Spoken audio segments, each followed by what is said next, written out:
Toni Morrison, The Bluest Eye.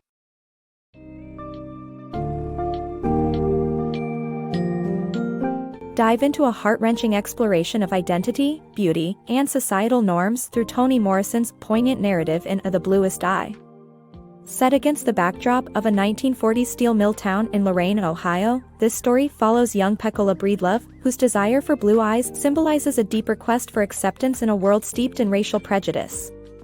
Morrison deftly unpacks the interplay of personal and cultural influences that shape identity and self-worth, shedding light on the destructive power of societal ideals.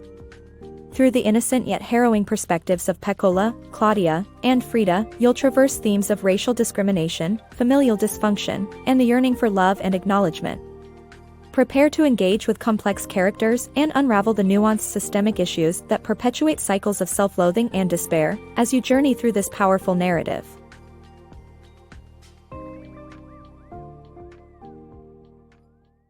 Dreams of Blue Eyes. In the steel mill town of Lorain, Ohio, a young girl named Claudia McTeer finds herself sharing her living space with her sister Frida and their new lodger, Mr. Henry, to help their parents get by.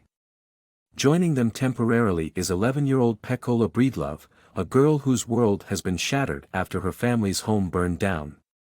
As Claudia and Pecola navigate their lives together, the stark contrast in their perceptions of beauty, and the social ramifications of such views, becomes painfully apparent. As Pecola settles into her temporary home, she is drawn to a teacup adorned with the iconic image of child actor Shirley Temple. She gazes longingly at the delicate features of the cup, drinking milk from it as if ingesting the essence of the ideal beauty it represents. Pecola's yearning doesn't stop at the teacup. She sees the same blonde-haired, blue-eyed perfection on Mary Jane candy wrappers, embodying an aesthetic far removed from her own life and appearance. Every night, she prays fervently for blue eyes, wishing for this transformation to erase the profound feelings of inadequacy she harbors. Claudia sees things differently. She resents the expectations imposed upon her to idolize such symbols of beauty. Instead of cherishing the blonde, blue-eyed dolls given to her, she finds satisfaction in dismantling them, trying to uncover whatever it is that makes them so revered. She doesn't find answers, only a sense of shame that lingers unchecked for years to come. During Pecola's stay with the McTeers, her life takes an ominous turn when she experiences her first period. This moment foreshadows tragic events, as Claudia reflects back on the year 1941, when marigolds inexplicably refused to bloom, a year marked by Pecola's pregnancy with her father's child. Pecola's father, Charlie, is plagued with alcoholism and engages in vicious altercations with his wife, Pauline, or Polly, forming a toxic, codependent relationship that supplements Polly's otherwise tedious existence. Polly's employment as a housekeeper for a well-to-do white family offers a vivid contrast to her own dysfunctional family life. When Claudia and Frida visit Pecola at her mother's workplace, they witness an unsettling scene. Polly slaps Pecola, directing all her maternal tenderness towards her employer's child. Pecola's status as an ugly child looms over her, exacerbated by school peers who taunt her relentlessly about her dark skin and family circumstances. It's not just white peers contributing to Pecola's torment but her black peers as well, exemplified by Maureen Peel, a light-skinned black girl who embodies beauty in the eyes of their community. Despite a shared sense of envy towards Maureen's perceived attractiveness, Claudia understands that Maureen's importance is a symptom of a broader societal malady, the unnameable force elevating Maureen while diminishing others in comparison. The narrative unpacks these layers, portraying Pecola's seemingly bizarre longing for blue eyes as a poignant symbol of rejection and acceptance deeply rooted in cultural and familial failures. The story reflects on how pervasive cultural ideals of beauty, represented in media and everyday objects, contribute to damaging perceptions of self-worth. In the 1940s, these influences were unrelenting, extolling a narrow standard that dismissed entire communities. Claudia, looking back, realizes that Maureen Peel is not the true enemy. The enemy is the societal construct defining beauty and worth.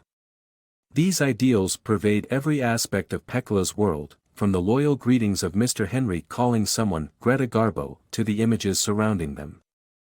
They foster a self-hatred that gnaws at anyone not fitting into the mold. Pecola's obsession with blue eyes, while extreme, captures the despair of wanting to belong and be seen as worthy. Beyond cultural conditioning, Pecola's wish underscores a failure of upbringing and community support. Her mother's exclusive affection for the white children she serves starkly highlights the lack of warmth in Pecola's life. The narrative suggests an impending exploration into Pecola's family history and their flaws, alongside the wider community's failure to protect a vulnerable girl. Here, Toni Morrison dives incisively into these complex themes, illuminating the destructive nature of perceived beauty standards and systemic neglect. Through Pecola's narrative, readers glimpse the heartbreaking alienation felt by those who are told, implicitly or explicitly, that they lack the beauty or worthiness to truly belong. The roots of suffering. Meet Pauline, a young girl whose life was changed forever when a simple accident with a rusty nail left her with a deformed foot. From early on, she found solace in order and routine, relishing the act of putting things in their proper places. In her youth, while helping her mother in Kentucky, Pauline discovered she excelled at domestic tasks and found satisfaction in her work. However, as a teenager, her once steady demeanor gave way to dreams and fantasies of romance, the possibility of being swept away by a mysterious lover. Enter Charlie, who captivated Pauline one summer day with his light-hearted charm. Their marriage led them to Ohio, where Charlie found work in a steel mill, and Pauline grappled with feelings of inadequacy sparked by the local women's refined appearances. To keep up, she took on extra work, buying fashionable clothes which she hoped would earn her respect. Yet, these actions only widened the cracks in her relationship with Charlie.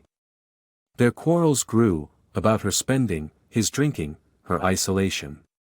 However, soon Pauline's attention shifted as she prepared for their first child, Sammy, immersing herself in cinematic daydreams rather than the mundane routines of life. The beauty of another world lured Pauline away as Hollywood glamour filled her mind. But reality was unforgiving. The birth of Sammy, followed by her daughter Pecola, left Pauline feeling entrapped by her duties, envisioning her husband and children as burdens she must endure. A lifeline emerged through a housekeeping job with the Fishers, where she received the validation she craved through the simple nickname Polly, a mark of her competent, orderly world, an oasis amid her disordered home life. Shifting focus to Charlie, his own early life was marred by abandonment. As a boy, he was left alone by his mother in Georgia, only to be saved by Aunt Jimmy, who gave him a name, Charles, though not the sense of identity he longed for. Chasing fragments of his own history, he followed the rumor of a father's name to Macon, Georgia, encountering rejection and hostility. Broken and empty, he drifted, thirsting for a sense of freedom that eluded him until Pauline appeared in his life. Charlie found solace in Pauline, but the arrival of children sparked a revival of the torment he could not resolve. His reactions to his children were driven by deep-seated emotions, revulsion intertwined with a confusing echo of love. On a drunken afternoon, he arrives home to Pecola washing dishes, watching her with mixed emotions of love, guilt, and helplessness. Her perpetual sadness confounds Charlie, leaving him questioning his worth to receive her love. Pecola's world crumbles as swiftly as it begins. First, a child stillborn, and then an abrupt shift away from school, her link to the world beyond. In this fresh isolation, she meets Soaphead Church, a man who prays for her one desire, blue eyes. To Pecola, blue eyes represent acceptance and beauty. In his deviousness, Soaphead offers Pecola false hope, intertwining their destinies with a dire act at the churchyard. Yet, rather than despair, Pecola embraces belief, waking to her own conviction, her eyes are now as blue as sapphires. In the broader community, Claudia reflects on Pecola's plight, lamenting the collective failure of a town that used the young girl as an emotional scapegoat. She and her sister, once bright-eyed and hopeful, had tried to nurture marigolds in Pecola's name, praying for prosperity, but the flowers never bloomed. Echoing Pecola's fate, the marigold's barren soil mirrored the cold reality that Pecola's misery was a communal burden, a tragedy everyone participated in, yet few owned. As Claudia assesses the pieces, the reader's understanding is deepened through her poignant acknowledgement. The community bolstered itself on Pecola's suffering. Though some realized it too late, the damage was done, leaving Pecola to the solitary realms of her mind, wandering through life with a hauntingly precious belief in her blue eyes. Standing at the crossroads of their histories, Pauline and Charlie illustrate themes of unchecked dreams spiraling into bitter realities. Each character's journey intertwines with Pecola's, culminating in a harrowing reflection on human frailty and societal complicity in personal despair.